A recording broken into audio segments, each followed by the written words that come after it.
Hi, 5th and 6th graders. Let's try this again. My internet's acting up at home. Oh well, we'll get it in today. Okay, this week we're talking about story elements. And there are a couple different ones that we've talked about so far, so let's get started and review. Story elements. We've talked about characters. Remember, characters are who the story is about. Okay? Who is the story about? The setting of the story is where is it taking place and when is it taking place?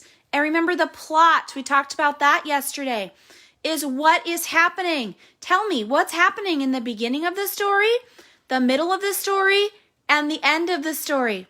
Now today we're going to talk about conflict. Conflict. Well, and there's some different types of conflict in our story.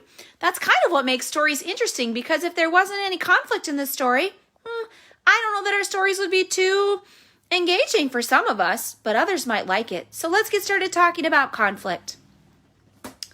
Conflict is the tension or the problem in a story. So what is happening? What is going on? So it is a large part of the plot. Okay? There's two different types. There's external and internal conflict. External conflict arises from obstacles located outside of them, like including nature and society, like the problems that have to do with those types of things. But if it's an internal conflict, it's when a character is in disagreement with himself or herself. So the problem is within the main character. They have a problem that they're trying to deal with. But if external, it means it's on the outside and they're trying to deal with that problem in nature or society. Now, conflict occurs between the character and nature, or the character and society. So character versus nature, what that means is that the character is pitted against one or more forces of nature. So, example from, what can you think of? So what's something that happened? So the characters are outside and it might have to do with maybe some storms going on, or something like that, and that's the problem that they have. Now, the next one is the character versus society.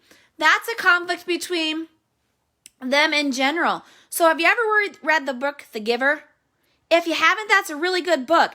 And that book shows a lot of conflict between character and society. I don't want to spoil it too much for you, just in case you haven't read it, but give it a check out. I know I'm going to make my kiddos read it. It's a pretty good book. So those are some things that have to do with conflict. Now, remember, all of the things that we've talked about so far are in our story. Now, there can be conflict within the character. So there can be conflict in nature. So again, internal character, and that conflict has to do with themselves. So they might have a lack of confidence, or they might make difficult choices. They might face a personal problem. But then the external character, they might have a problem with another character, or a disagreement with someone else, or they might have even a mental or physical disability that they have to try and figure out how to come. Okay? So then there's character and society external, which means that they battle each other to perceive to be unfit or unjust, trying to figure out what that all is. And then the other type, they force the problem that involves elements of nature that are beyond their control. Okay? So there's lots of different conflicts in our story. So conflict can be a little bit tricky when we're trying to figure out the story element.